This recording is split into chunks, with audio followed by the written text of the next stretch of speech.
السلفية هم من كانوا على مذهب السلف الصالح من الصحابة والتابعين.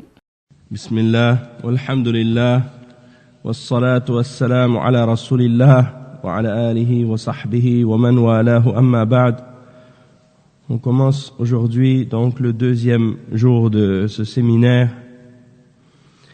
et on continue l'explication de cette aqidah de l'imam Abu Bakr al-Ismaili. Hier on s'était arrêté au point numéro 20 et donc aujourd'hui on a encore beaucoup de matière à voir. Inch'Allah, on va essayer d'accélérer un peu le rythme pour être capable de compléter la risala au complet, Inch'Allah. Et donc l'imam As-Sabuni, rahimahullah, donc Bismillah walhamdulillah wassalatu wassalamu ala rasulillah wa ala alihi wa sahbihi wa man walahu amma ba'd. Le point numéro 20 dans cette risala de l'imam As-Sabuni, de l'imam Al-Ismaili, c'est le point suivant. وَيَقُولُونَ إِنَّهُ لَا خَالِقَ عَلَى الْحَقِيقَةِ إِلَّا اللَّهُ عَزَّ وَجَلَّ وَإِنَّ اكْتِسَابَ الْعِبَادِ كُلَّهَا مَخْلُوقَةٌ لِلَّهِ وَإِنَّ اللَّهَ يَهْدِي مَنْ يَشَاءُ وَيُضِلُّ مَنْ يَشَاءُ لا حجة لمن أضله الله ولا عذر كما قال الله عز وجل قل فلله الحجة البالغة فلو شاء لهداكم أجمعين وقال كما بدأكم تعودون فريقا هدى وفريقا حق عليهم الضلالة وقال ولقد ذرأنا لجهنم كثيرا من الجن والإنس وقال ما أصاب من مصيبة في الأرض ولا في أنفسكم إلا في كتاب من قبل أن نبرأها ومعنى نبرأها نخلقها بلا خلاف في اللغة. Donc ici l'imam Al-Ismaili rahimahullah, il dit, et les gens du hadith et de la sunna, ils disent qu'il n'y a pas de créateur en réalité excepté Allah et que les actions qu'ont acquis les serviteurs sont toutes créées par Allah Azza wa Jal. Et donc ici, il dit ensuite que Allah Azza wa Jal, il guide qui il veut et il égare qui il veut, et il n'y a aucun argument, aucune preuve pour les créatures contre Allah Azza wa Jal. Pour celui que Allah a égaré, il n'y a pas non plus d'excuse pour celui que Allah Azza wa Jal a égaré. Et il cite ensuite le verset 149 dans Surat An-Nisa, dans Surat Al-An'am, le verset 149 dans Surat Al-An'am, dans lequel Allah Azza wa Jal mentionne ce qui signifie, et c'est à Allah qu'appartient l'argument décisif ou la preuve décisive. Et s'il aurait voulu, ou s'il avait voulu, certainement, il vous aurait tous guidés sur le droit chemin. Allah Azza wa Jal, il guide qui il veut et il égare qui il veut. Mais il faut se rappeler aussi que sa guidance, elle est reliée à sa sagesse et à sa connaissance de toutes choses, et son égarement des hommes, eh bien, elle est reliée également à sa science et à sa sagesse. Et c'est-à-dire que, celui qui fait les causes pour être guidé, Allah Azza wa Jal va le guider. Tandis que celui qui fait les causes pour être égaré, eh bien, il sera égaré. Il a cité également le verset 29 et 30 dans Surat Al-A'raf. 29 et 30 dans Surat Al-A'raf, dans lesquels Allah Azza wa Jal dit, ce qui signifie, dit, mon Seigneur a commandé en toute justice que votre prosternation soit exclusivement pour Allah, que votre prosternation soit exclusivement pour Allah, et invoquez-le sincère dans votre culte, de même qu'il vous a créé, vous retournerez à lui. Et il dit ensuite, il a guidé une partie, fariqan hada, donc une partie il a guidé, et l'autre partie a mérité l'égarement, parce qu'ils ont pris au lieu d'Allah les diables pour alliés, et ils pensent qu'ils sont bien guidés. Donc ça c'est un autre exemple. De même que le verset 179 dans la même sourate Al-A'raf, Allah Azza wa Jal dit ce qui signifie: et nous avons destiné beaucoup de djinns et d'hommes pour l'enfer. Ils ont des cœurs mais ne comprennent pas, des yeux mais ne voient pas, des oreilles mais n'entendent pas. Ceux-là sont comme les bestiaux, même plus égarés encore. Donc ça c'est un exemple également. Ça c'est un exemple également de ce que Allah Azza wa Jal a clarifié à ce sujet. Et il a cité également le verset 22 dans Surat Al-Hadid, dans lequel Allah Azza wa Jal dit qu'il n'y a pas un malheur qui vous touche, il n'y a pas un malheur qui vous touche sur la terre, ni en vos personnes, excepté que ce soit dans un livre avant même qu'il vous ait créé, avant même l'avoir créé. Donc ça c'est verset 22 dans Surat Al-Hadid. Et le verbe nabra'aha en arabe signifie khalaqaha, ça veut dire la création, le fait d'avoir créé. وقال مخبرا عن أهل الجنة الحمد لله الذي هدانا لهذا وما كنا لنهتدي لولا أن هدانا الله. Donc il a cité le verset 6 dans Surat Al-A'raf, le verset 43.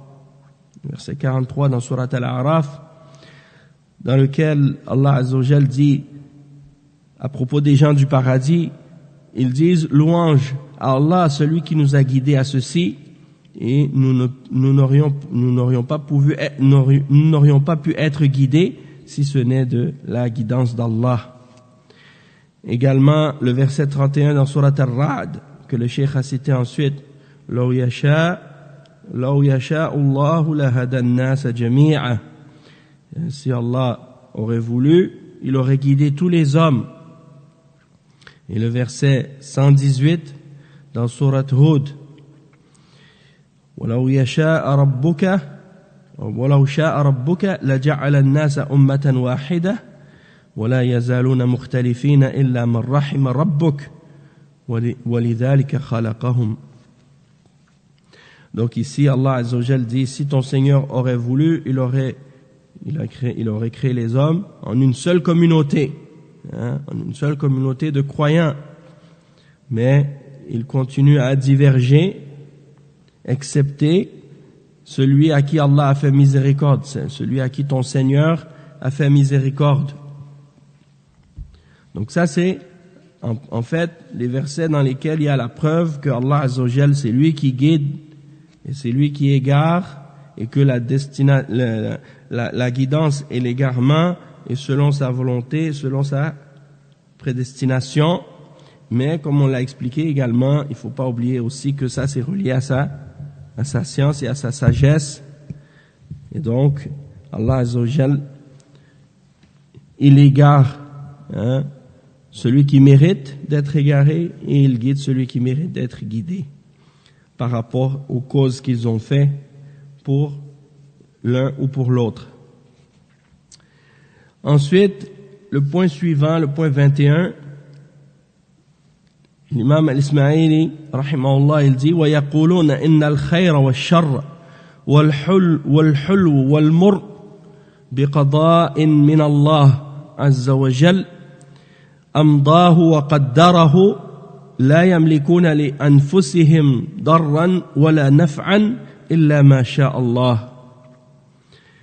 Donc les gens du hadith et de la sunna, ahlus sunnati wal jama'a, ils disent que le bien et le mal, ce qui est doux et ce qui est amer, tout ça c'est par le décret d'Allah Azza wa Jal, et c'est parce selon ce qu'il a prédestiné, et ils ne détiennent pour eux-mêmes le pouvoir ni de nuire ni de profiter, excepté dans ce que Allah a voulu.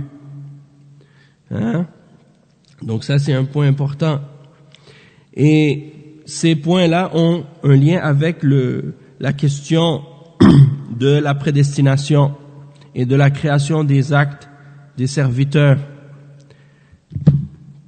Et Allah Azza wa Jal, en ce qui concerne ces points-là, notre aqida au sujet du qadar, eh bien, il faut juste comprendre que on doit affirmer les 4 degrés du qadar pour être considéré comme un croyant, pour faire partie de ceux qui ont cru en la prédestination et pour que notre croyance en la prédestination soit valide.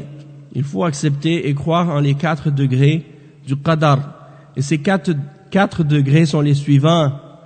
Le premier degré du qadar, c'est la foi en la science d'Allah Azza wa Jal. Et c'est ce que le cheikh, l'imam al-Ismaili, a mentionné dans les points précédents. La connaissance complète d'Allah Azza wa Jal de toutes choses est parfaite. Il connaît le passé, il connaît le présent et il connaît l'avenir de façon parfaite.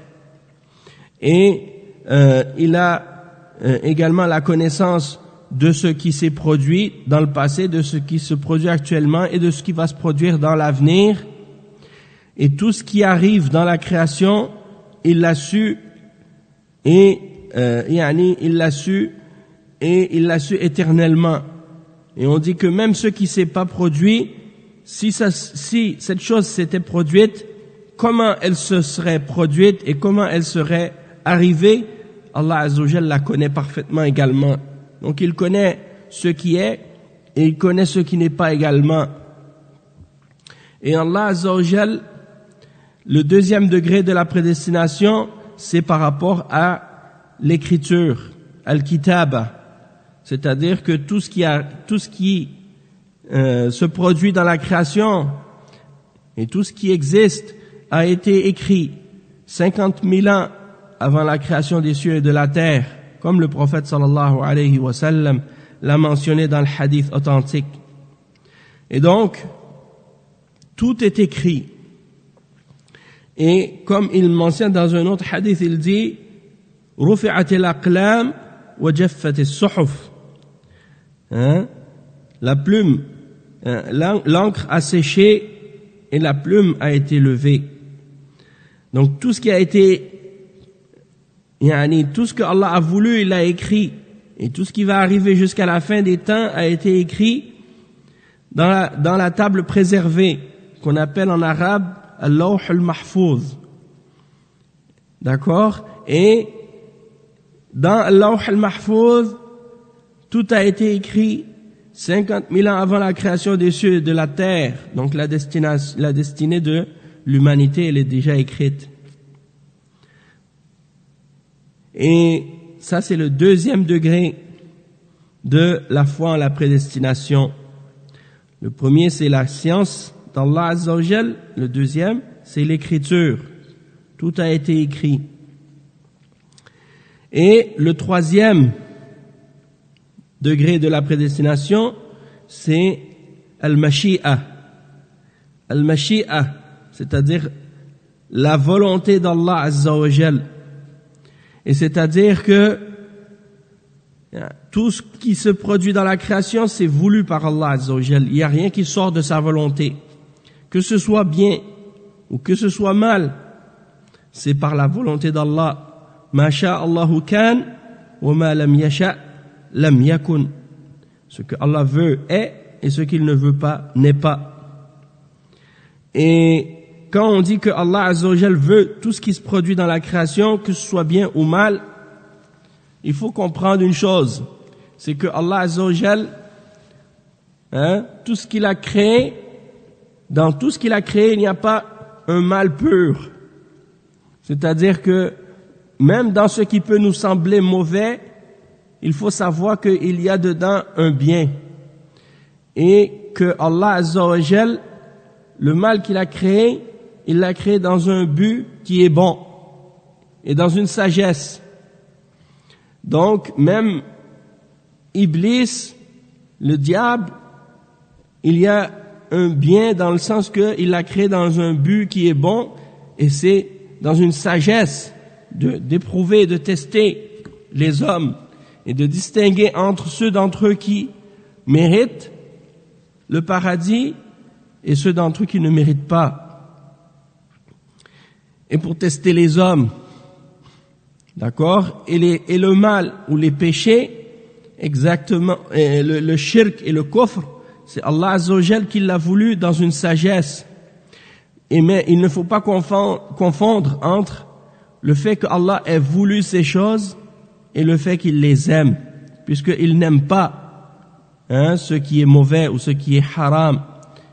Par contre, il aime les croyants, il aime l'obéissance, il aime la piété, il aime la foi, il aime l'adoration, mais il déteste la mécréance, le shirk, le kufr. Et même s'il les déteste, même s'il déteste ce qui est mauvais et ce qui est mal, et qu'il aime uniquement ce qui est bon,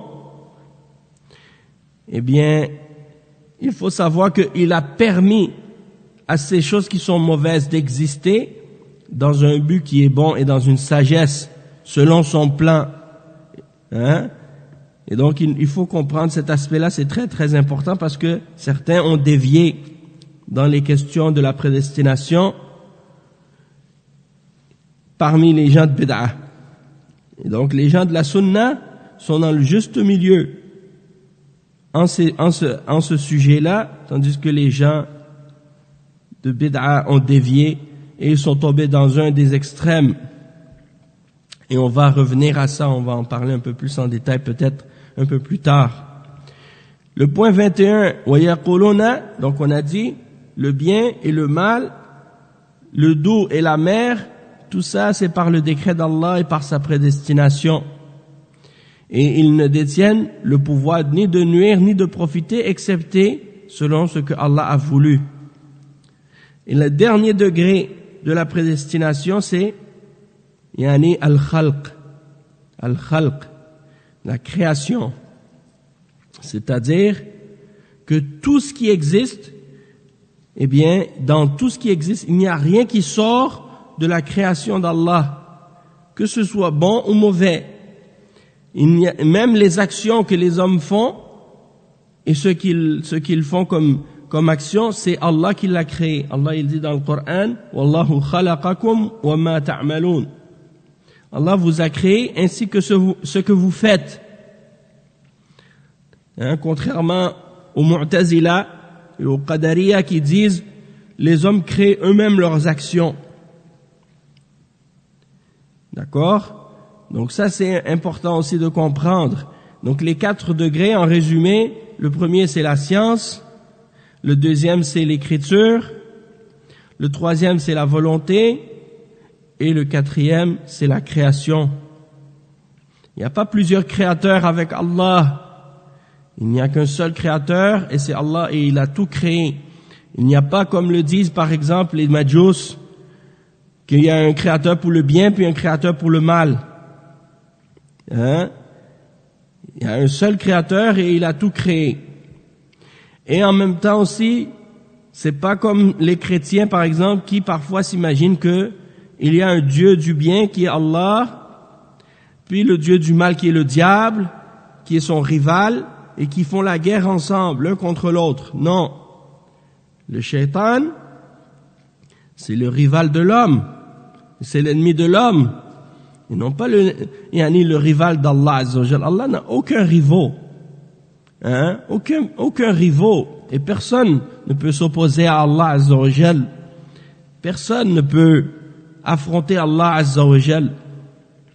Parce que Allah Azza wa Jal, c'est le Tout-Puissant. Et s'il voulait détruire et faire disparaître Iblis, il pouvait le faire n'importe quand.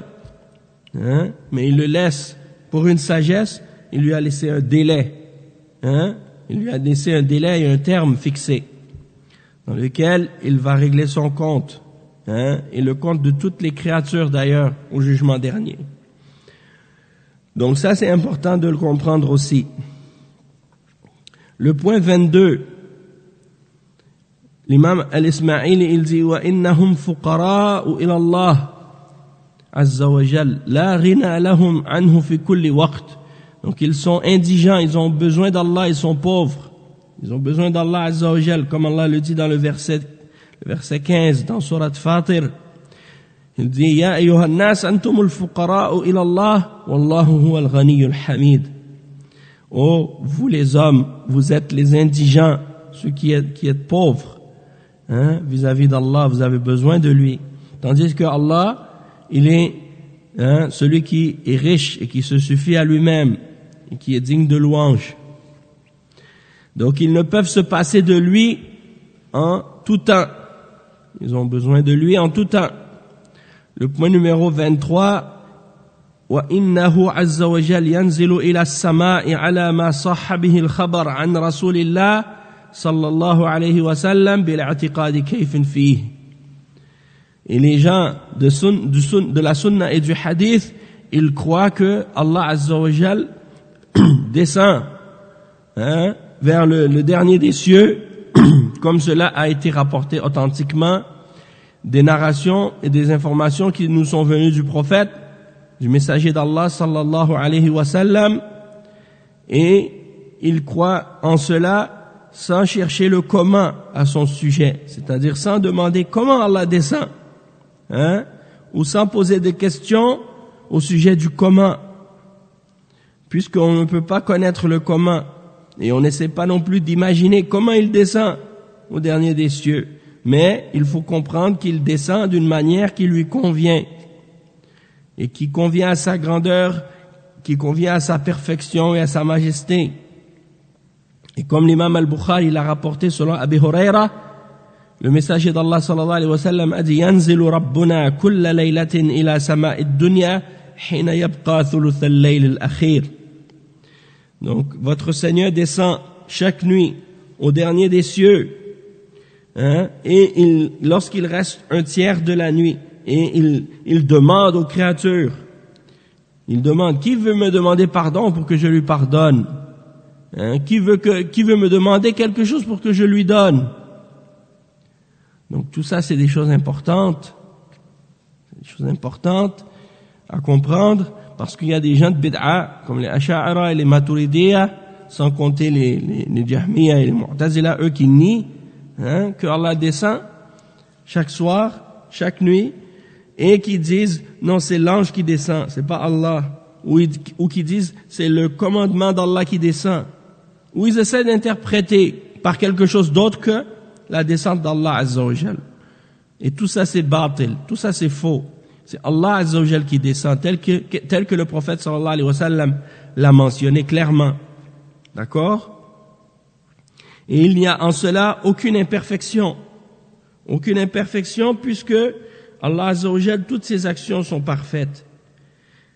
Et Allah Azza wa Jal, personne ne le connaît mieux qu'il se connaît lui-même. Et personne ne le connaît mieux que le prophète Mohammed sallallahu alayhi wa sallam, son messager. Et donc, s'il mentionne quelque chose à propos d'Allah Azza wa Jal, ça ne peut être que la vérité et ça ne peut être que la perfection. Et on dit comme a dit l'imam Malik, lorsque l'homme est venu lui poser la question à propos de l'istiwa, Ar-Rahmanu ala al-arsh istawa, kayfa istawa? Qala, al-istiwa ma'lum, wal-kayfu majhul, wal-imanu bihi wajib, was-su'alu anhu bid'ah.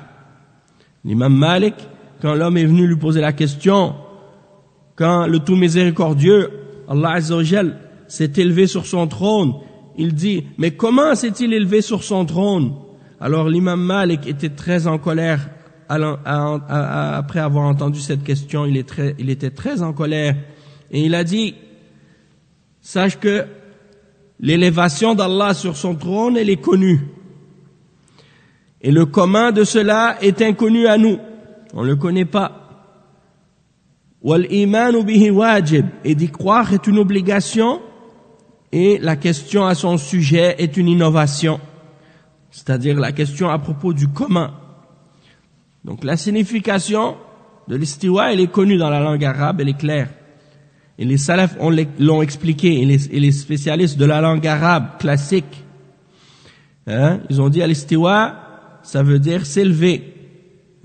Ça veut dire s'élever, monter. Voilà le sens de al-istiwa. Ala wartafa'a. Et c'est le sens également de as-su'ud. As-su'ud, l'élévation. Et il y a beaucoup de versets dans le Coran qui prouvent que Allah Azza wa Jalla est au-dessus de sa création et qu'il est élevé sur sa création. Et ça, c'est l'attribut de al-ulu. Et al-istiwa, c'est une élévation particulière parce que c'est spécifique au trône. D'accord? Tandis que l'élévation, c'est une élévation sur toutes les créations, sur toute la créature, toutes les créatures. Allah est au-dessus de toutes ces créatures. Et quand tu regardes dans le Coran, il y a beaucoup de versets qui prouvent que Allah est au-dessus de sa créature et au-dessus de la création. Le fait que Allah Azza wa Jal, il mentionne que les anges s'élèvent vers lui. Ta'rujul malaikatu war-ruhu ilayhi. Les anges et l'esprit s'élèvent vers lui. Le fait que Allah Azza wa Jal dit à propos d'Isa, bal rafa'ahu Allahu ilayhi. Allah l'a élevé vers lui. Il dit à propos des anges, yakhafuna rabbahum min fawqihim. Ils craignent leur Seigneur qui est au-dessus d'eux. Donc il est au-dessus, il est fawq, comme il l'a mentionné lui-même. Et il mentionne également ilayhi yas'adu al-kalimu at-tayyib wal 'amalu as-salih yarfa'uhu. C'est vers lui que la belle parole ou la bonne parole s'élève et la bonne action, il l'élève vers lui. Naam. Donc lorsque la fille esclave le prophète sallallahu alayhi wa sallam lui a posé la question, où est Allah? Ayn Allah? Et il a répondu, fis sama. Fis sama, ça veut dire au-dessus, dans les hauteurs, au-dessus de la création. Et le prophète sallallahu alayhi wa sallam a dit, libère-la, elle est croyante. Il lui a demandé ensuite, et qui suis-je? Elle a dit, tu es le messager d'Allah. Il a dit, libère-la, c'est une croyante. Donc ça, c'est une autre preuve. Sans oublier Al-Isra wal-Mi'raj. Al-Isra, c'est le voyage nocturne de Mecca jusqu'à Bayt al-Maqdis. Le prophète sallallahu alayhi wa sallam a fait ça, ce voyage-là dans une nuit. Et de Bayt al-Maqdis, il s'est élevé jusqu'au-dessus des 7 cieux. Vers Allah Azza wa Jal. Et là, Allah Azza wa Jal s'est adressé à lui et lui a prescrit les prières obligatoires. Et ça, c'est ce qu'on appelle Al-Mi'raj. C'est la preuve également que Allah Azza wa Jal est au-dessus de sa création.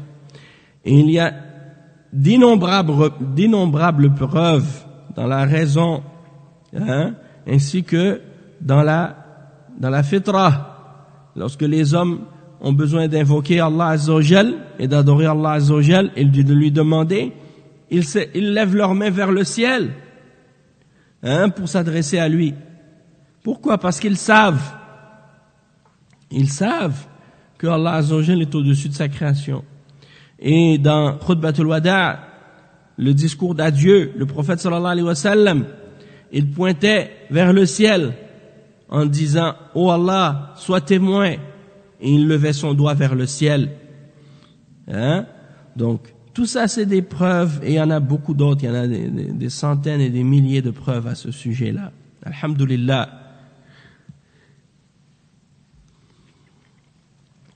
Ensuite, le point numéro 23, on l'a clarifié. Le point numéro 24. وَيَعْتَقِدُونَ جَوَازَ الرُّؤْيَةِ مِنَ العباد المتقين لله عز وجل في القيامة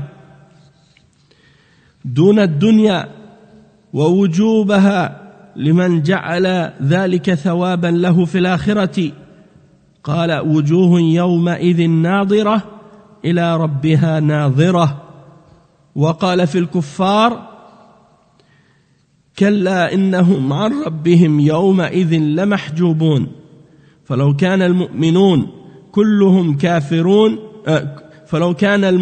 كلهم والكافرون كلهم لا يرونه كانوا بأجمعهم عنه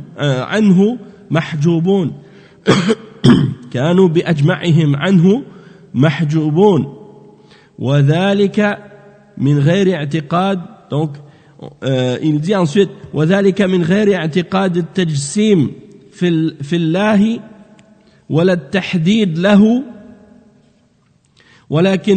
ولكن يرونه جل وعز بأعينهم على ما يشاء وبلا كيف. Donc ici l'imam As-Sabouni il dit et il croit en la vue des serviteurs pieux d'Allah Azza wa Jal au jour de la résurrection. C'est-à-dire que les croyants et les hommes vont voir Allah Azza wa Jal au jour de la résurrection. Et ça c'est le contraire par rapport à la dunya. C'est-à-dire que dans ce bas monde, on ne peut pas voir Allah Azza wa Jal, mais dans l'au-delà, oui, on pourra le voir. Et au jour de la résurrection, les croyants vont le voir, comme le prophète sallallahu alayhi wa sallam l'a mentionné dans le hadith authentique. Vous allez voir votre Seigneur comme les hommes sont capables de voir la lune, la pleine lune, lorsqu'il n'y a pas de nuages. Et vous allez avoir aucune difficulté pour le voir. Et il dit, et ça c'est, c'est-à-dire qu'ils le verront, et pour ceux pour qui ce sera également dans l'au-delà, dans le paradis, une récompense de le voir, ce sera, comme il dit, wa wujubaha, c'est-à-dire ils doivent obligatoirement le voir dans le paradis, dans l'au-delà comme récompense. C'est-à-dire les croyants vont voir Allah Azza wa Jal comme une récompense. Et il cite le verset dans Surat Al-Qiyamah, le verset 22, dans lequel Allah Azza wa Jal il dit les visages ce jour-là seront éclatants, brillants, illuminés, regardant leur Seigneur, vers leur Seigneur regardant. Donc au jour de la résurrection, ils vont voir Allah Azza wa Jal. Et par contre, les hypocrites et les kuffars, ils vont être voilés de voir Allah Azza wa Jal ce jour-là. Et certains parmi les ulama ont expliqué que ils vont le voir au début, puis ils seront voilés. Ils ne pourront plus voir Allah Azza wa Jal. Et ça, c'est dans le but de les châtier encore plus, parce qu'ils vont toujours souhaiter pouvoir le revoir encore et ils ne pourront pas. Donc ça, c'est le verset qui est mentionné dans Surat Al-Mutaffifin, le verset 15. Non, certes, ils seront voilés de leur Seigneur ce jour-là. Donc si tous les hommes, si tous les croyants et tous les mécréants n'étaient pas capables de voir Allah ou ne pouvaient pas voir Allah, eh bien, à ce moment-là, ça veut dire qu'ils seraient tous voilés. Et ça c'est contraire à la réalité et à la vérité. Et en même temps aussi, il y en a qui disent, parmi les Mu'tazila qui nient cela, qui disent on peut pas le voir parce qu'il n'a pas un lieu, il n'a pas un endroit, il n'a pas un espace, il n'a pas de limite ou des choses de ce genre. Tout ça, c'est des termes innovés. Et comme ici, l'imam Al-Ismaili, il dit, sans croire au fait que il y ait un corps à Allah et sans qu'il y ait une limite. Et ils le verront avec leurs yeux, comme Allah le veut, et sans qu'il y ait, sans qu'on puisse savoir le comment d'Allah Azza wa Jal.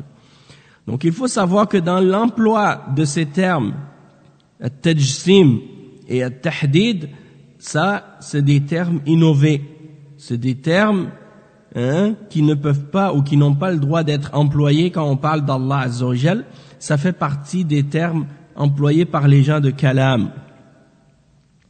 D'accord? Donc, les salaf et les ulama de Ahl Sunnah, ils ont dit, on n'a pas à demander ou à dire, est-ce que Allah est un corps ou est-ce qu'il n'est pas un corps? Puisque c'est des termes qu'on appelle des termes, il y en a un terme qui est mujmal. Mujmal, ça veut dire quoi? Il peut impliquer quelque chose de vrai, comme il peut impliquer quelque chose de faux. Et par conséquent, on n'a pas le droit de parler d'Allah Azza wa Jal par ces termes-là. On a seulement le droit de parler d'Allah Azza wa Jal par les termes qui sont dans la révélation. C'est-à-dire, on affirme uniquement ce qui est affirmé dans la révélation du Coran et de la Sunna. Si c'est pas mentionné ni dans le Coran ni dans la Sunna à propos d'Allah, eh bien on ne l'affirme pas et on ne le nie pas non plus. On ne l'affirme pas et on ne le nie pas non plus. D'accord? Pourquoi? Parce que si on l'affirme, on affirme à ce moment-là une signification qui est fausse peut-être à Allah. Et si on le nie, eh bien peut-être qu'on nie une signification qui est vraie, puisque le terme peut vouloir dire quelque chose de vrai, comme il peut également vouloir dire quelque chose de faux. Donc un terme qui est mujmal, on n'a pas le droit ni de l'affirmer, ni de le nier. Déjà, on interdit son utilisation, parce que c'est pas basé sur le Coran. Donc tu demandes aux mubtadi', aux gens de kalam, tu leur dis, est-ce que Allah dans le Coran, il a dit qu'il a un corps ou qu'il a dit qu'il n'a pas un corps? Ni un ni l'autre. Il n'a pas dit qu'il a un corps, il n'a pas dit qu'il n'a pas un corps. Il a pas dit qu'il est un corps, il n'a pas dit qu'il n'est pas un corps. Il n'a pas dit qu'il a une limite, il n'a pas dit qu'il n'a pas de limite. On n'utilise pas ces termes-là, c'est interdit. Mais on demande après à la personne qui a utilisé ces termes, qu'est-ce qu'il signifie, qu'est-ce qu'il veut dire par là? Qu'est-ce qu'il implique par cela? Et donc, on voit par rapport à la signification, et si la signification qu'ils ont ramenée est en accord avec le Coran et la Sunna, on affirme la signification tout en rejetant le mot ou le terme, et si la signification est fausse, on rejette la signification tout en reniant le terme également. Et donc, comme par exemple, le corps, on demande qu'est-ce que tu veux dire par le corps? Est-ce que tu veux dire que Allah Azza wa Jal est au-dessus de sa création et qu'il est séparé de sa création?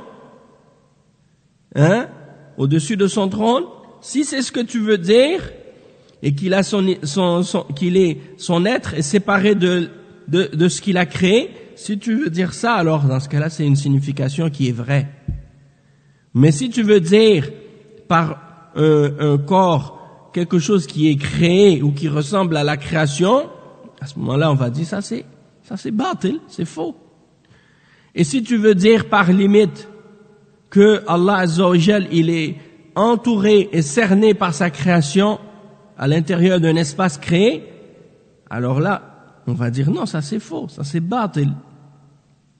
Mais si tu veux dire par le fait de la limite que Allah Azza wa Jal est au-dessus de sa création et qu'il est séparé de sa création et qu'il cerne toute sa création et qu'il en fait une poignée dans sa main au jour de la résurrection, comme Allah Azza wa Jal le mentionne dans Surat Az-Zumar, il dit وَمَا قَدَرُ اللَّهَ حَقَّ قَدْرِهِ وَالْأَرْضُ جَمِيعًا قَبْضَتُهُ يَوْمَ الْقِيَامَةِ وَالسَّمَاوَاتُ مَطْوِيَّاتٌ بِيَمِينِهِ سُبْحَانَهُ وَتَعَالَى عَمَّا يُشْرِكُونَ.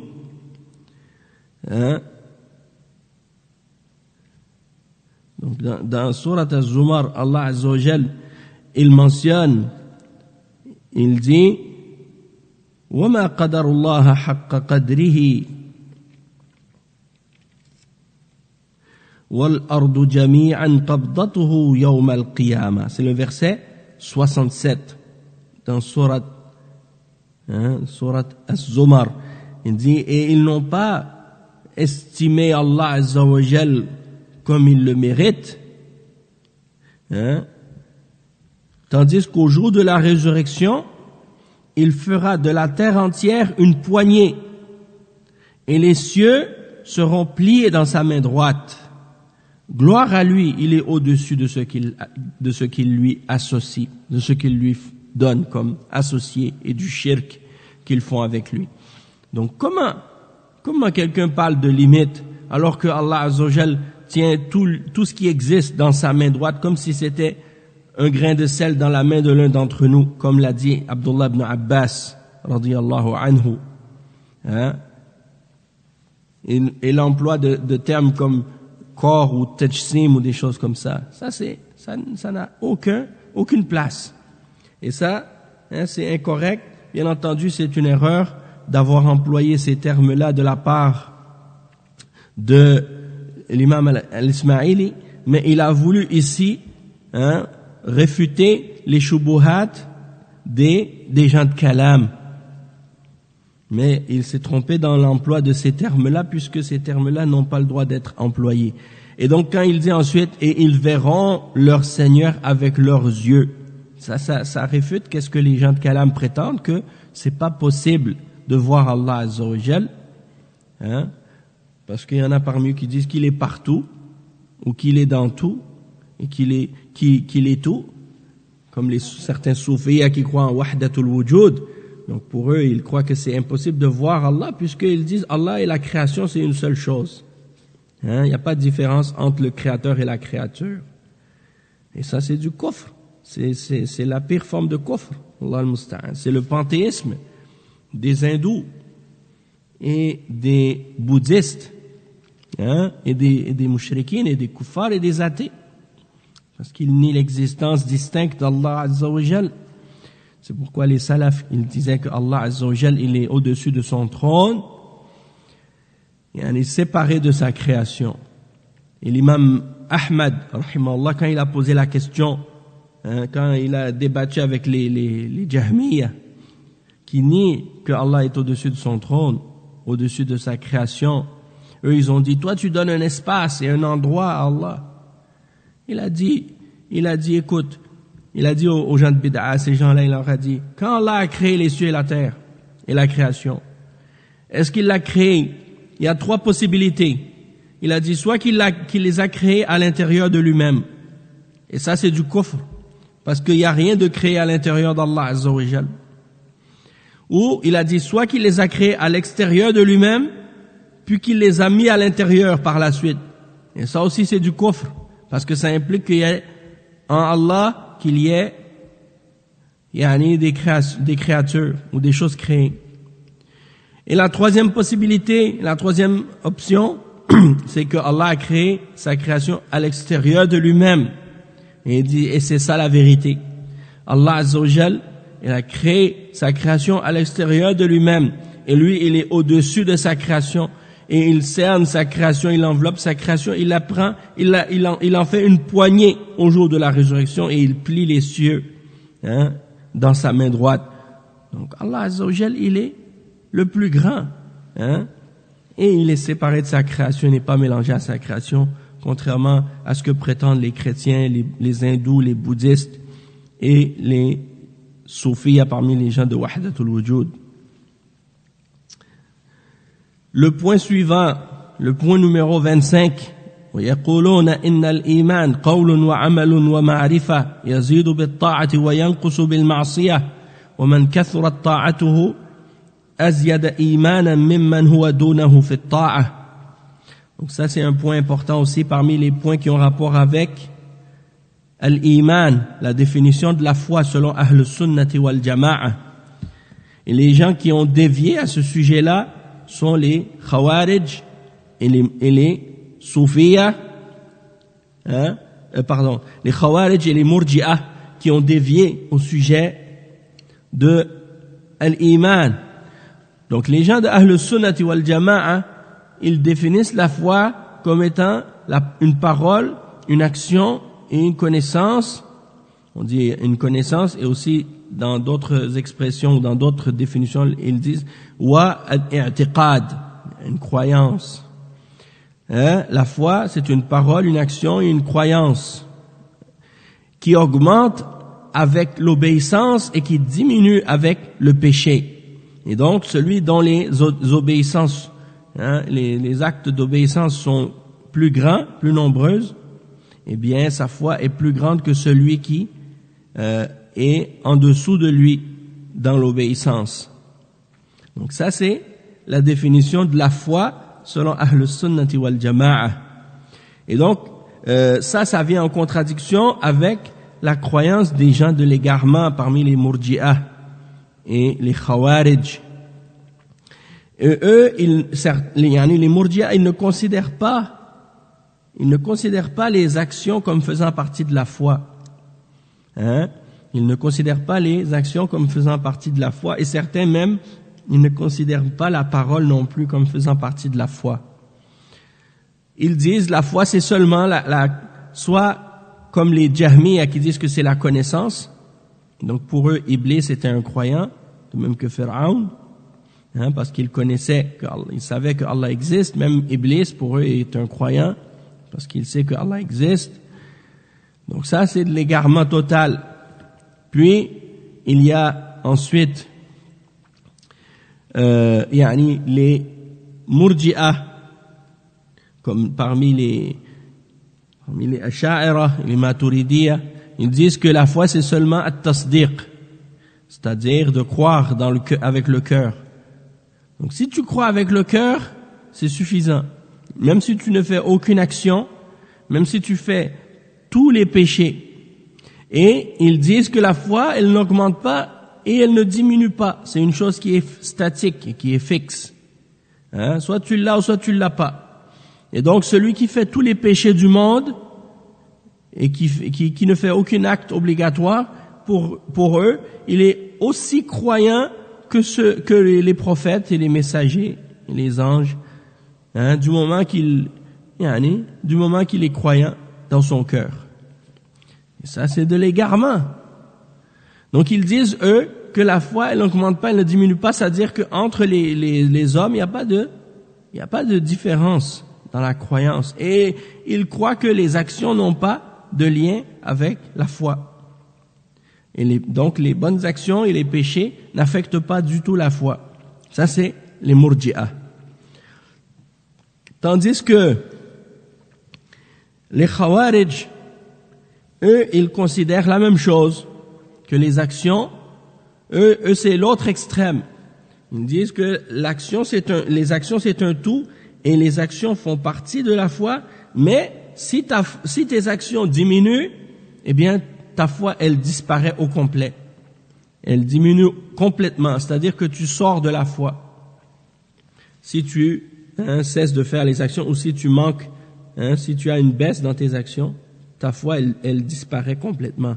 C'est-à-dire que pour eux la foi elle ne peut pas diminuer ou augmenter. C'est soit elle est là, ou bien elle s'en va complètement. Donc ça c'est l'autre extrême par opposition des Murji'ah. Et donc Allah al-Musta'an, ça c'est un autre exemple d'égarement.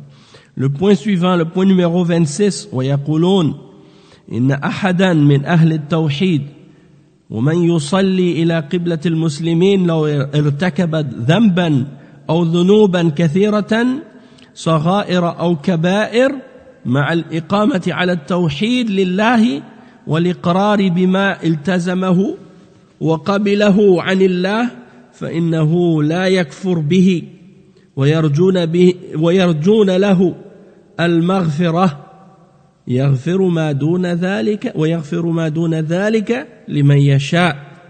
Donc ça c'est un point très important par rapport au statut du musulman qui commet des péchés et qui fait des péchés. Que le musulman qui commet des péchés, il est toujours considéré comme étant musulman, et il est toujours un croyant, sauf qu'on dit de celui-là qu'il est un musulman, un croyant qui est pécheur, et que c'est un musulman, que c'est un croyant, mais que sa foi est faible. Ça, c'est la position de Ahl Sunnah. Tandis que, les Murji'ah, eux, ils vont dire que même s'il fait des péchés, il est toujours un croyant complet, et que sa foi est parfaite, complète. Tandis que les Khawarij, eux, ils considèrent qu'il est en dehors de la foi quand il a commis un grand péché. Il quitte l'islam. Allah al-Musta'an. Donc, l'imam al-Ismaili, il dit, et les gens de Ahl Sunnah, les gens de Ahl Sunnah wal Jama'a, ils disent que si l'un d'entre les gens du tawhid, les gens qui sont sur le tawhid et qui prient vers la qibla des musulmans, s'il commet un péché parmi les péchés, ou qu'il fait un péché ou qu'il fait de nombreux péchés, que ce soit des petits péchés ou des grands péchés, en dehors du shirk, tout en restant sur le tawhid vis-à-vis d'Allah et en reconnaissant ce qui est obligatoire d'accepter, vis-à-vis d'Allah Azza wa Jal, eh bien à ce moment-là, il ne devient pas mécréant par ces péchés-là qu'il a commis, et les gens de la sunna espèrent pour lui le pardon, puisque Allah Azza wa Jal mentionne dans Surat An-Nisa, le verset 48, ce qui signifie, et il pardonne tout ce qui est moindre que le shirk à qui il veut. Inna Allah la yaghfiru an yushraka bihi wa yaghfiru ma duna dhalika liman yasha. C'est-à-dire que Allah ne pardonne pas qu'on fasse le shirk avec lui, mais il pardonne à qui il veut ce qui est moindre que le shirk. Ce qui est moindre que le shirk comme péché. Donc ça c'est un principe et un fondement parmi les fondements de la voie de Ahl Sunnati wal Jama'a qui nous distingue des Khawarij. Allah al-Musta'an, les Khawarij qui font le takfir des musulmans. Et bien entendu, comme l'imam As-Sabuni le mentionne ici, il dit si quelqu'un commet un péché, du moment qu'il reconnaît que c'est un péché, il est croyant. Tandis que celui qui rend halal le péché, et qui dit non, ça c'est halal, à ce moment-là, s'il le fait sciemment, ça c'est, par contre, c'est quelque chose qui fait sortir de la foi. Non pas le fait d'avoir commis le péché lui-même, en reconnaissant que c'est, si tu le fais en reconnaissant que c'est haram, ça c'est pas kufr, c'est un péché. Mais même si tu ne commets pas le péché, mais tu renies son interdiction, et même si tu le fais pas, ça c'est considéré comme étant du kufr. Donc si quelqu'un par exemple, il ne fait pas le zina, il ne boit pas d'alcool, mais il dit le zina c'est halal et l'alcool c'est halal, ça c'est kufr, même si tu le fais pas. Par contre, si tu le fais, mais tu dis oui, je reconnais que c'est haram, je sais que c'est haram, je sais que c'est un péché, à ce moment-là, tu peux pas dire que celui-là, c'est un kafir. T'as pas le droit de le déclarer kafir. Il dit واختلفوا في متعمد ترك الصلاة المفروضة حتى يذهب وقتها من غير عذر فكفره جماعة لما روي عن النبي صلى الله عليه وسلم أنه قال بين العبد وبين الكفر ترك الصلاة وقوله من ترك الصلاة فقد كفر ومن ترك الصلاة فقد برئت منه ذمة الله وتأول جماعة منهم أنه يريد بذلك من تركها جاحدا لها كما قال يوسف عليه السلام إني تركت ملة قوم لا يؤمنون بالله يعني ترك جحود. Naam, donc ici le point numéro 27, l'imam al-Ismaili rahimahullah, il explique la question de celui qui délaisse la salat. Et il dit que les ulama d'Ahl Sunnah ont divergé à propos de celui qui délaisse volontairement la salat. De celui qui délaisse volontairement la salat. À savoir, est-ce qu'il est croyant ou non? Est-ce qu'il est croyant ou non s'il a délaissé la salat?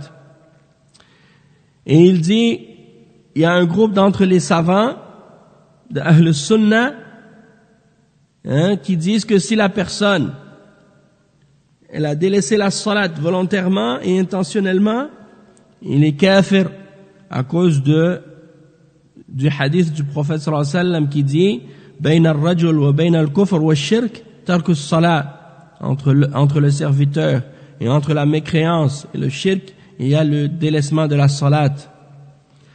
Et l'autre hadith dans lequel le prophète sallallahu alayhi wa sallam il dit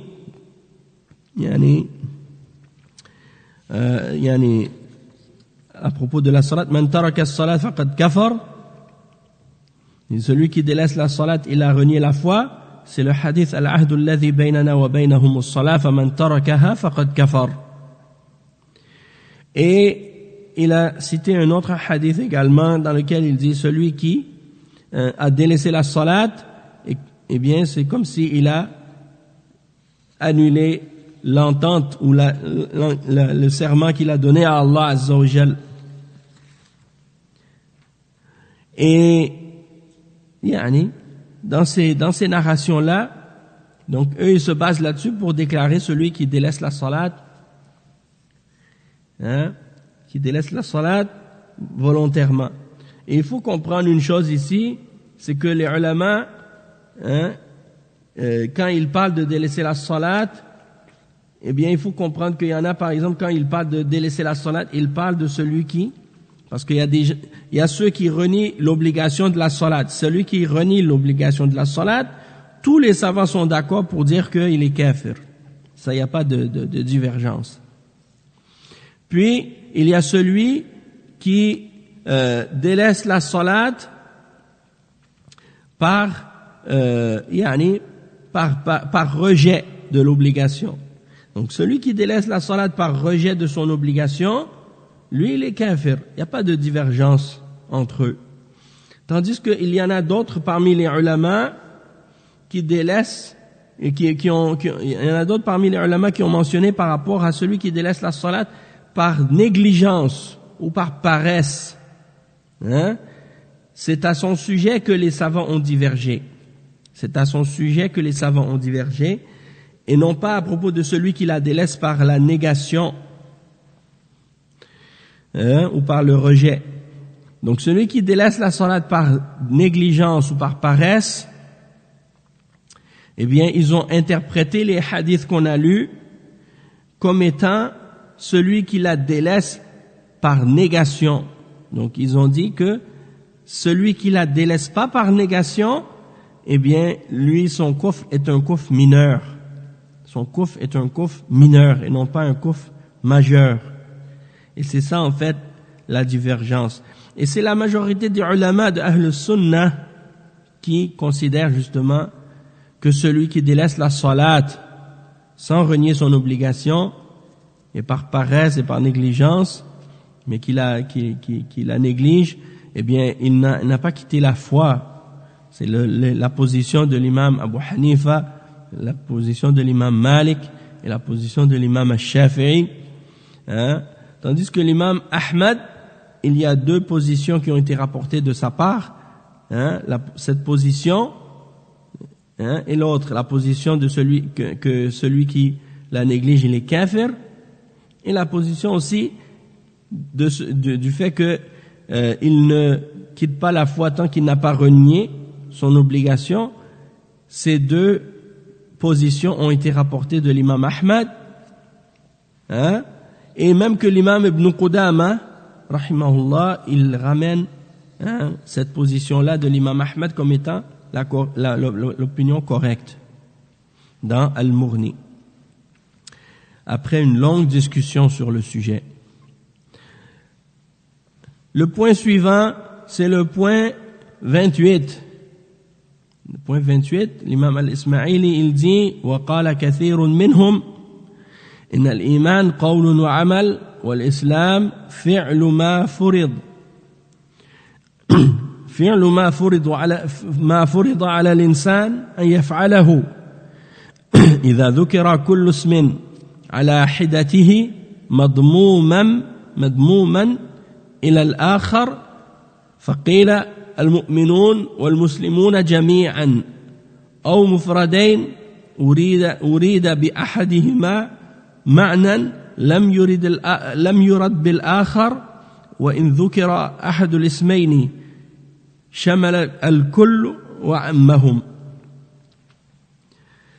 Donc, l'imam As-Sabuni, l'imam Al-Ismaili, il dit ici que les gens de Ahl Sunnati wal Jama'a, il dit, plusieurs d'entre eux disent que al-iman qawlun wa amal. Comme on l'a expliqué tout à l'heure, la foi, c'est une parole, une action. Et il dit que l'islam, c'est les actions, le fait de faire ce qui a été ordonné par Allah Azza wa Jal. Et il mentionne que, donc ici c'est pour clarifier la signification de al-iman et al-islam.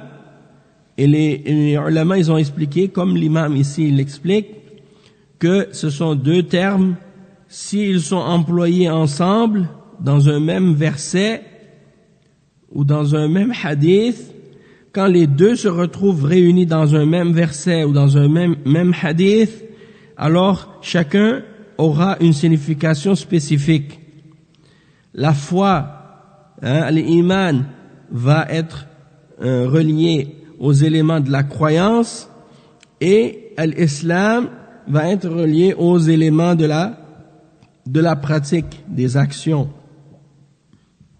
Tandis que si chaque terme est mentionné dans un seul verset ou dans un seul hadith indépendamment de l'autre, il est mentionné tout seul, par exemple le terme mu'min ou le terme muslim, dans un verset tout seul, le mot iman tout seul ou le mot islam tout seul, eh bien il englobe la signification des deux.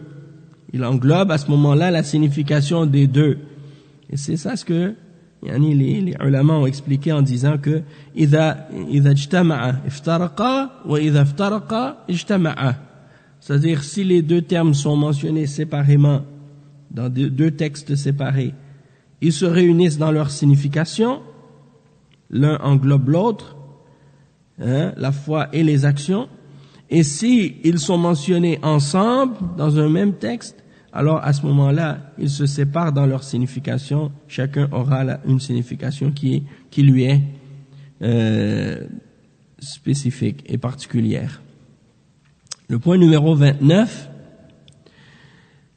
il dit وَكَثِيرٌ مِّنْهُمْ قَالُوا الْإِسْلَامُ وَالْإِيمَانُ وَاحِدٌ قال الله عز وجل ومن يبتغي غير الإسلام دينا فلن يقبل منه فلو أن الإيمان غيره لم يقبل وقال فأخرجنا من كان فيها من المؤمنين فما وجدنا فيها غير بيت من المسلمين. Donc ici il mentionne que beaucoup d'entre eux, parmi les gens du hadith et de la sunna, ont dit que l'islam et l'iman c'est une chose unique, c'est-à-dire c'est la même chose.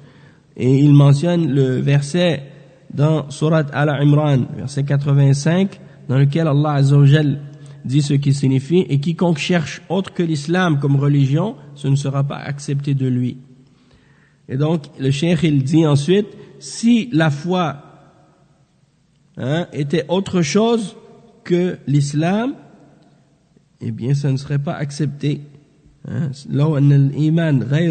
Si l'islam c'était autre chose que la foi, l'iman, eh bien, ça ne serait pas accepté.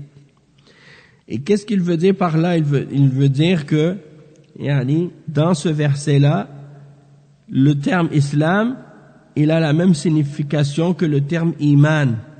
Celui qui cherche autre que la foi comme religion, ce ne sera pas accepté de lui. C'est ça que ça veut dire. Mais en réalité, c'est comme on l'a mentionné tout à l'heure. Si le terme est mentionné tout seul dans un verset, il a la signification des deux. Donc quand Allah il dit ici, quiconque cherche autre que l'islam comme religion, ce ne sera pas accepté de lui. Et dans l'au-delà, il sera du nombre des perdants. Eh bien, ça implique, bien entendu, la foi également, et non seulement les pratiques. Et dans le verset, dans Surat Al-Dhariyat, verset 35 et 36, quand Allah Azza wa Jal parle de la famille de Lot et de son peuple, la famille de Lot, il dit, nous avons fait sortir ce qu'il y avait parmi eux comme croyants, mais nous n'avons trouvé rien d'autre qu'une maison Hein, nous n'avons pas trouvé autre qu'une seule maison de musulmans. Pourquoi Allah Azza wa Jal, il distingue ici entre les croyants et les musulmans? Il dit parce que il n'a pas trouvé dans cette cité, hein, de Lot, autre qu'une seule maison de croyants. Mais dans cette maison, il y avait la femme de Lot, hein, la femme de Lot qui, elle, était en accord avec les kuffars, hein. Et donc, à cause de ça, elle a été laissée derrière. C'est comme Allah, il dit, illa imra'ataka kanat min al-ghabirin. Donc, excepté ta femme, parce que sa femme, elle était mécréante, elle aussi. Donc, elle faisait partie de la maison de l'autre, mais elle n'était pas parmi les croyants. Donc, elle a été mentionnée ou exclue des croyants parce que elle n'était pas croyante. Et donc, c'est pourquoi Allah Azza wa Jal dit, on a fait sortir les croyants, mais on n'a pas trouvé autre qu'une maison de musulmans, en voulant dire que parmi ceux qui étaient musulmans en apparence, hein, il y avait la femme de Lot qui n'était pas croyante. Hein. Elle était musulmane en apparence, mais elle n'était pas croyante. Donc, elle faisait partie des kuffars, en fait, des munafiqines. C'est comme les munafiqines, on les appelle musulmans, même s'ils sont mécréants. Pourquoi on les appelle musulmans? Parce qu'en apparence, ils sont musulmans. Hein? Extérieurement, ils sont musulmans. Sauf qu'ils ne croient pas. C'est dans ce sens-là ici. Donc, c'est pourquoi on dit, quand les deux termes sont mentionnés ensemble, chacun a une signification particulière, tandis que quand les deux sont séparés dans deux versets séparés, à ce moment-là, leur signification englobe les deux mots. Le point numéro 30, وَمِنْهُمْ مَنْ ذَهَبَ إِلَىٰ أَنَّ الْإِسْلَامَ مُخْتَصٌّ بِالِاسْتِسْلَامِ لِلَّهِ وَالْخُضُوعِ لَهُ والانقياد لحكمه فيما هو مؤمن به كما قالت الأعراب آمنا قل لم تؤمنوا ولكن قولوا أسلمنا ولما يدخل الإيمان في قلوبكم وقال يمنون عليكم أن أسلموا قل لا تمنوا علي إسلامكم بل الله يمن عليكم أن هداكم للإيمان إن كنتم صادقين وهذا أيضا دليل لمن قال هما واحد. Donc le point numéro 30, c'est la suite de ça encore une fois. Il dit, il y en a qui ont mentionné ou qui sont allés vers la position que l'islam, c'est spécifique à la soumission et à l'obéissance d'Allah Azza wa Jal et à son jugement, le fait de se soumettre. يعني والانقياد لحكمه فيما هو مؤمن به. Il cite les versets pour dire dans lesquels on voit que Allah Azza wa Jal, il mentionne les deux termes réunis encore une fois dans le même verset, et il parle à propos des Bédouins dans le verset de Surat Al-Hujurat, le verset 14, dans lequel Allah Azza wa Jal, il dit ce qui signifie, et les Arabes, les Bédouins, ont dit, nous croyons. Dis, ô Muhammad, vous n'avez pas cru, hein, mais dites plutôt, nous nous sommes convertis à l'islam, nous nous sommes soumis, mais la foi n'est pas encore entrée dans votre cœur. Donc, ici c'est dans le verset en question, c'est pour mentionner en fait que les Bédouins qui venaient de se convertir sont nouveaux encore dans leur islam, et par conséquent leur foi n'est pas encore établie et ferme et développée également encore. Ils n'ont pas encore fait beaucoup d'actions qui sont reliées à la foi, donc pour venir puis se déclarer croyants.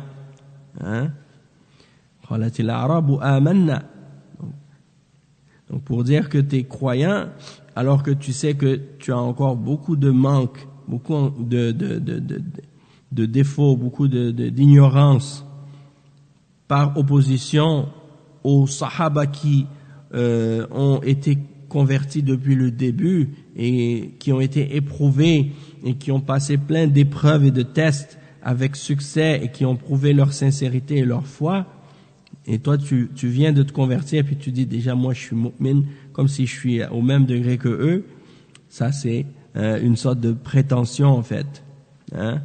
Et donc ici Allah Azza wa Jal, il leur dit vous êtes des musulmans, hein? Et vous avez bien entendu la base de la foi parce que vous acceptez les piliers de la foi, mais vous n'êtes pas encore des vrais croyants complets, votre foi n'est pas encore assez forte pour que vous puissiez vous déclarer être des bons croyants, hein? La foi n'est pas encore rentrée complètement dans votre cœur. C'est dans ce sens-là. Et le verset également dans Al-Hujurat, le verset 17, yamunnuna alayka an aslamu, ils te mentionnent leur conversion à l'islam comme si c'était une faveur pour toi qu'ils avaient fait, comme si on t'a fait une faveur d'accepter l'islam. Alors Allah Azza wa Jal, il dit au Muhammad, ne mentionnez pas votre conversion à l'islam comme si c'était une faveur pour moi. C'est plutôt Allah qui vous a fait la faveur de vous guider à la foi, hein? Et donc ici encore une fois, yani la signification, hein, c'est la même que qu'est-ce qu'on a expliqué. Quand les deux termes sont mentionnés ensemble, chacun a une signification spécifique. Quand ils sont séparés, ils ont une signification qui est globale ensemble. Quand ils sont ensemble, ils ont une signification spécifique. Quand ils sont séparés, ils ont une signification distincte.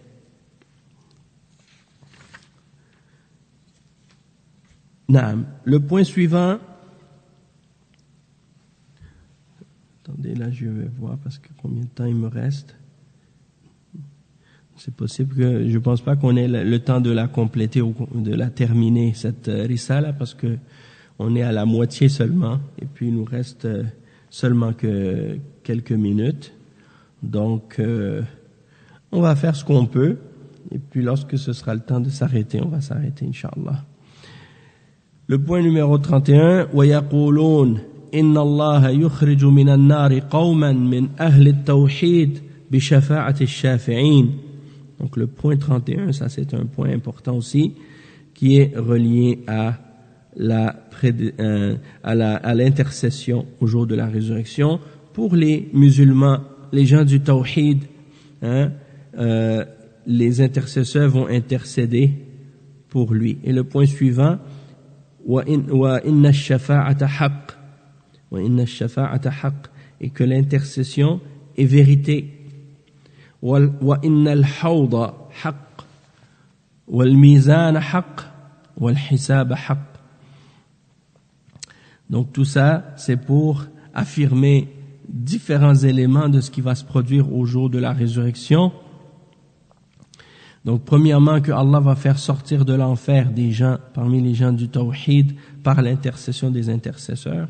Et ça, c'est quelque chose que certains parmi les innovateurs ont renié, hein, parmi les Mu'tazila et les Khawarij. Ils disent non, c'est pas possible. Si tu rentres en enfer, c'est fini. Tu vas pas pouvoir sortir. Hein, c'est définitif. Et donc, ils disent, celui qui rentre en enfer, il va y rester pour l'éternité. Or, il se base sur les versets dans le Coran qui parlent de la négation de l'intercession pour les mouchriquins et les kuffars. Mais ils oublient qu'il y a d'autres versets dans lesquels Allah Azza wa Jalla a affirmé l'intercession des intercesseurs, mais bien entendu avec condition, c'est-à-dire que Allah ait donné sa permission à celui qui veut intercéder pour qu'il puisse intercéder, et pour celui qui l'a agréé, c'est-à-dire les intercesseurs pourront uniquement intercéder pour les gens du tawhid, pour les gens qui sont sur le tawhid. Et il y en a qui vont pouvoir profiter donc de l'intercession du prophète Mohammed sallallahu alayhi wa sallam. Et il y a d'autres prophètes également qui vont intercéder. Et il y a l'intercession des croyants également. Il y a plusieurs intercessions et différentes catégories d'intercession aussi. Donc c'est une vérité, comme le dit l'imam al-Ismaili. Et il dit ensuite Al-Hawd haqq. Et Al-Hawd, c'est le bassin duquel les croyants vont boire au jour de la résurrection, après quoi ils n'auront plus jamais soif. Et ça, c'est après que les hommes aient resté pendant une période très longue debout à attendre le jugement, hein, et ils sont assoiffés parce que le soleil est rapproché de leur tête, et puis ils passent par le bassin, par la suite le bassin, et ils s'abreuvent de son breuvage, et ils n'ont plus jamais soif par la suite. Et la description qui a été mentionnée à son sujet, c'est que sa couleur est plus blanche que le lait, et son goût est plus sucré que le miel, et son odeur est meilleure que le musc, et que le nombre des contenants par lesquels on boit avec est plus que le nombre des étoiles. Naam. Et que sa largeur et sa longueur, je me rappelle plus exactement, mais il y a une mention à ce sujet-là pour montrer à quel point elle est immense. Et ce bassin, la source du liquide qui est dedans qu'on boit, c'est un liquide qui coule du paradis, en fait, hein, d'une rivière du paradis. Et la balance est vraie également, que Allah Azza wa Jal, au jour de la résurrection, il va peser les œuvres des hommes. Hein? Il va peser leurs œuvres et il va peser les personnes aussi. Donc c'est une balance réelle, hein, avec deux plateaux et un indicateur entre les deux. Et celui qui aura les bonnes actions plus lourdes, eh bien, il aura le succès, tandis que celui dont les bonnes actions seront légères, eh bien, il aura péri, il aura perdu, comme c'est mentionné dans plusieurs versets dans le Coran.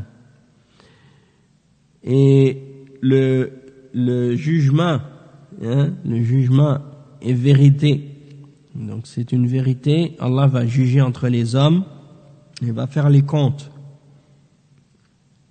Et le point suivant, le point 36, il dit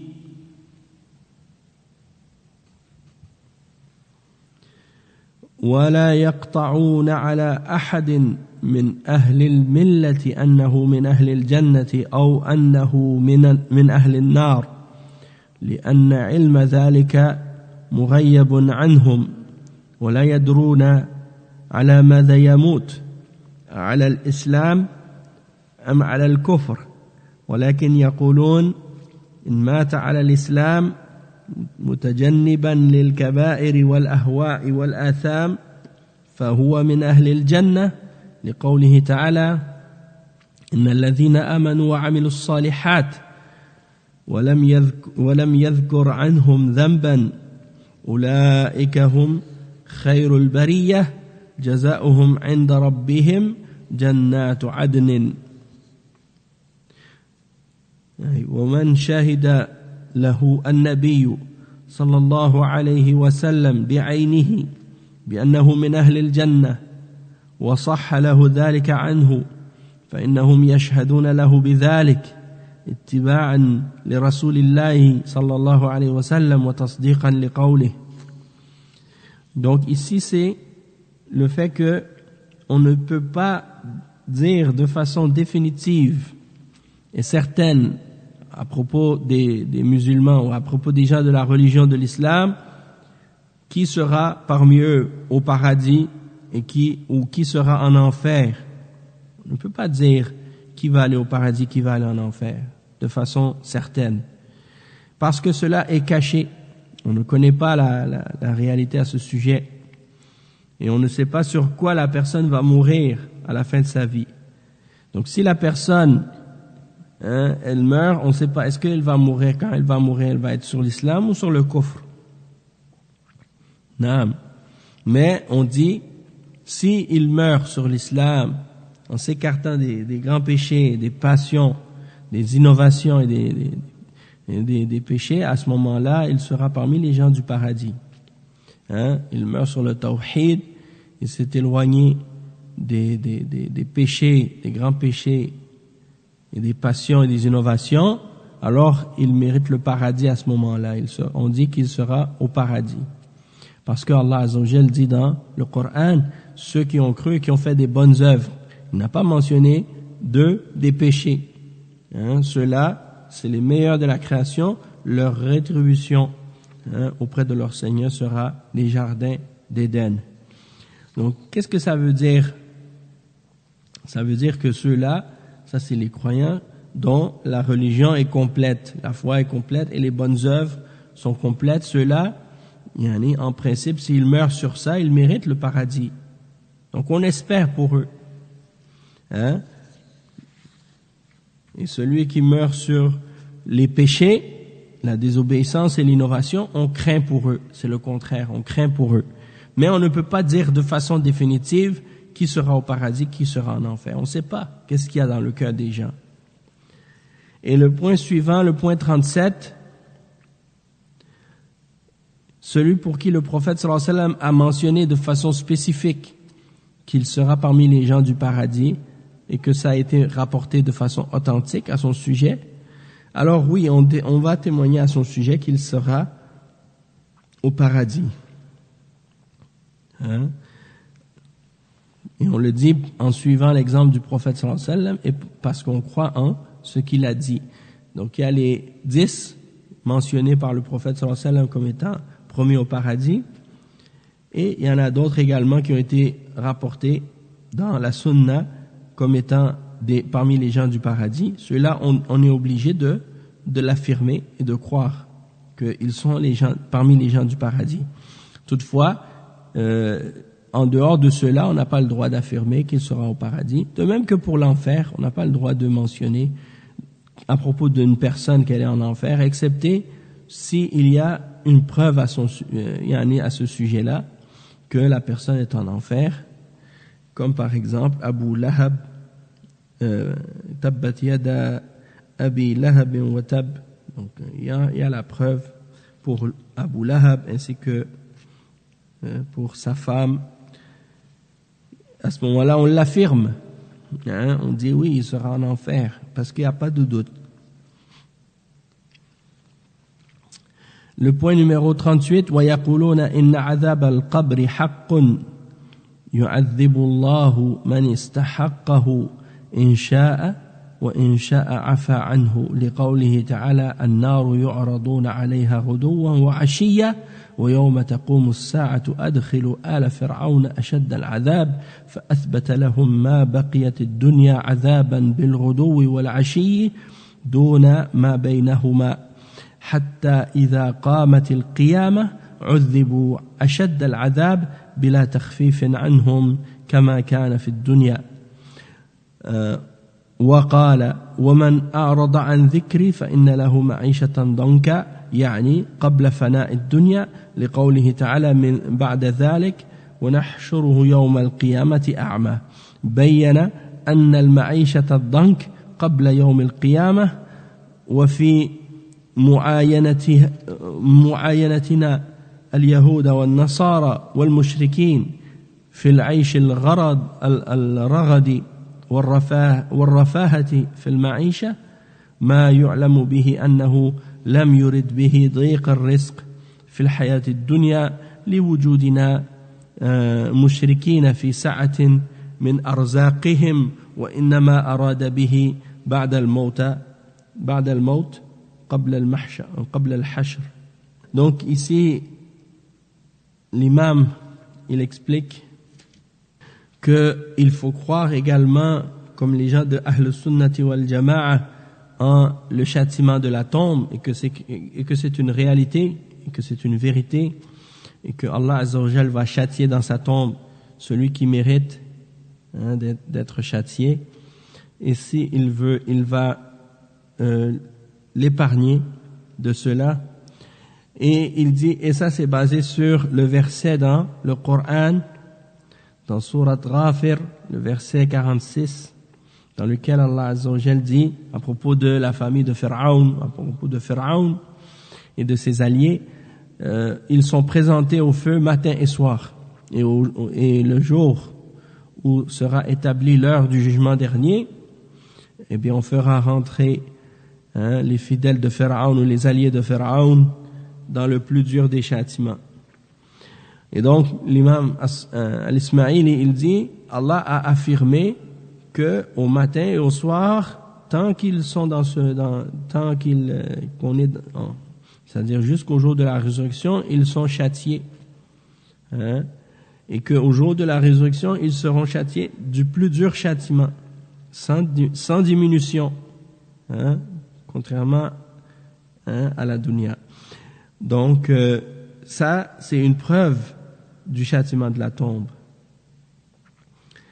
Et le châtiment de la tombe est prouvé même dans la sunna aussi, parce que le prophète sallallahu alayhi wa sallam, après, à la fin de chaque prière, il faisait dans le dua, il demandait la protection contre 4 choses, et il mentionnait la protection contre le châtiment de la tombe. Et il y a aussi une autre chose qui est mentionnée comme preuve, le verset 124 dans Surat Taha. Donc il cite ce verset dans lequel Allah Azza wa Jal dit, et quiconque se détourne de mon rappel, il aura une vie misérable. Et l'imam Al-Ismaili, il dit, et ça c'est avant la fin de ce monde. Avant la fin de ce monde. Et il dit la preuve, parce que Allah il dit ensuite, et nous le ressusciterons, nous le ramènerons au jour de la résurrection aveugle. Donc il dit, avant la vie misérable, donc la vie misérable, c'est avant le jour de la résurrection. Et on voit les juifs et les chrétiens et les mouchriquines qui vivent parfois des vies d'aisance, et de luxe. Donc on voit que ils n'ont pas nécessairement une gêne dans leur subsistance, dans la vie de ce bas monde. Et on voit que certains d'entre les mouchriquines ont des largesses dans leur subsistance. Et donc il dit, donc ça veut dire qu'il parlait uniquement de la vie, c'est-à-dire de la vie misérable, c'est-à-dire dans la tombe. Donc c'est comme si il emploie il mentionne ce verset-là comme si c'était une preuve pour le châtiment de la tombe. Et ça a été rapporté dans certaines narrations également que le prophète sallallahu alayhi wa sallam aurait dit adhabul qabr. Sauf que il faut aussi se rappeler que une personne peut avoir des largesses dans sa subsistance et malgré ça vivre une vie misérable, à cause de la mécréance qu'il a dans son cœur. Et tu vois beaucoup de kuffars, par exemple, même parmi ceux qui sont riches, parmi ceux qui sont célèbres et qui vivent dans l'opulence et la richesse, et qui sont tellement malheureux et misérables qu'ils vont jusqu'à se suicider. Donc ça veut dire que quelqu'un, quand on parle de al-ma'ishat ad-dank, c'est pas seulement par rapport à l'aisance de la personne ou à sa richesse ou les biens qu'il possède, mais également bien entendu par rapport à la foi, parce que le croyant qui est pauvre et qui est malade, il vit une vie qui est belle et qui est bonne, même si il est dans cette situation-là. Pourquoi? Parce qu'il a la foi dans son cœur. Et il y a également, et on va terminer avec ce point-là, ou bien je pense qu'on va même terminer tout de suite, on continuera peut-être en une autre occasion, Inch'Allah, parce que on arrive à la fin Donc, ala kulli hal, on espère que ça a été bénéfique pour tous. Qu'est-ce qu'on a lu jusqu'à date et qu'on a profité quand même de ce que l'imam al-Ismaili a mentionné de la aqida des salafs. Et on demande à Allah Azza wa Jal de faire en sorte que ce soit dans la balance de nos bonnes œuvres au jour de la résurrection et qu'il accepte de nous ce humble effort. En tout cas, Inch'Allah, on aura l'occasion de compléter cette risala en dehors de ces jours. Inch'Allah, si on prend un moment, on pourra même le faire avec le sharh, Inch'Allah, de Cheikh Ubaid. Il est très bénéfique. Ala kulli hal, jazakumullahu khairan wa barakallahu fikum wa sallallahu wa sallam ala nabiyyina Muhammad wa ala alihi wa sahbihi ajma'in. Wassalamu alaykum wa rahmatullahi wa barakatuh.